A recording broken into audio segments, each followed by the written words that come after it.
उधर पश्चिमी मीडिया के मुताबिक यूक्रेन जंग में पुतिन की मुश्किलें तब बढ़ गईं जब वैगनर ग्रुप के लड़ाकों ने रूसी सेना के एक कमांडर को बंधक बना लिया।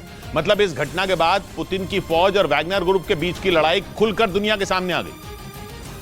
क्योंकि बखमुत जंग के दौरान कई बार ये खबरें भी सामने आई थी कि वैगनर ग्रुप रूसी सेना से नाराज है। पश्चिमी मीडिया का दावा है कि बखमुत जंग में बड़ी संख्या में वैगनर ग्रुप के लड़ाके मारे गए, जिसके बाद ग्रुप के चीफ येवगेनी प्रिगोजिन ने रूस के रक्षा मंत्री सर्गेई शोइगु पर जानबूझकर उनके लड़ाकों को हथियार नहीं देने का आरोप लगाया। और अब पश्चिमी मीडिया का दावा है कि वैगनर ग्रुप के लड़ाकों ने रूसी सेना के बड़े कमांडर रोमान वेनेवितिन को बंधक बना लिया, जिसका एक वीडियो भी वैगनर ग्रुप ने सोशल मीडिया पर साझा किया। आरोप है कि वेनेवितिन ने अपने सैनिकों को वैगनर ग्रुप के काफिले पर हमले का आदेश दिया था, जिसका पता चलते ही वैगनर ग्रुप के लड़ाकों ने उन्हें बंधक बना लिया। जिसके बाद वैगनर ग्रुप के चीफ येवगेनी प्रिगोजिन रूस के रक्षा मंत्रालय पर एक बार फिर जमकर बरसे। उन्होंने दावा किया कि अगर लड़ाई ऐसे ही चलती रही तो रूस 2 हफ्ते में जंग हार जाएगा। क्योंकि वैगनर ग्रुप के मुखिया के मुताबिक रूस के रक्षा मंत्रालय की कमजोर रणनीति की वजह से ही यूक्रेन की सेना को कई मोर्चों पर सफलता हासिल हुई। इस बीच पश्चिमी मीडिया ने भी दावा किया कि यूक्रेन की सेना ने बखमुत के उत्तरी इलाके में रूस की फौज को खदेड़ दिया, जिसकी वजह से वहां रूस की पकड़ कमजोर पड़ गई। और दावा है कि इसी बात को लेकर वैगनर ग्रुप के चीफ येवगेनी प्रिगोजिन रूस के रक्षा मंत्रालय पर भड़क गए।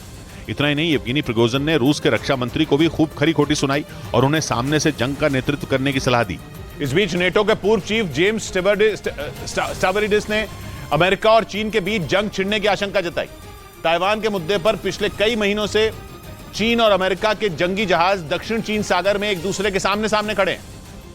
लेकिन 3 जून को समंदर में घटी एक घटना ने वर्ल्ड वॉर की आशंका बढ़ा दी, क्योंकि दक्षिण चीन सागर में चीन का एक जंगी जहाज अचानक अमेरिका के युद्धपोत के सामने आ गया।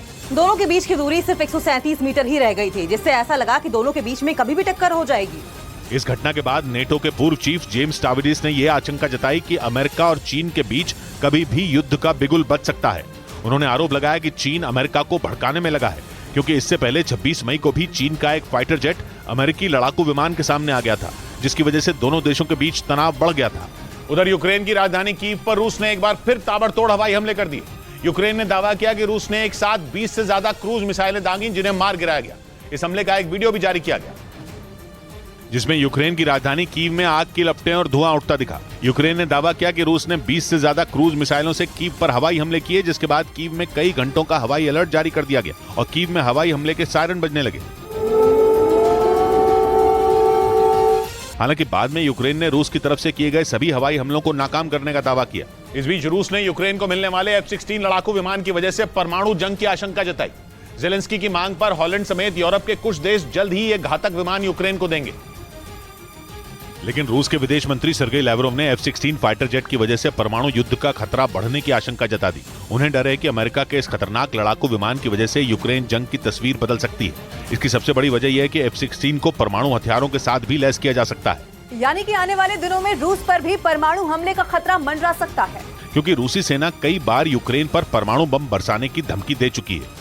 ऐसे में F-16 फाइटर जेट के जरिए जेलेंस्की के सैनिक भी पलटवार कर सकते हैं। अमेरिका और ब्रिटेन ने हाल ही में जेलेंस्की को भरोसा दिया था कि वो उनकी वायुसेना के पायलटों को F-16 लड़ाकू विमान उड़ाने की ट्रेनिंग देंगे।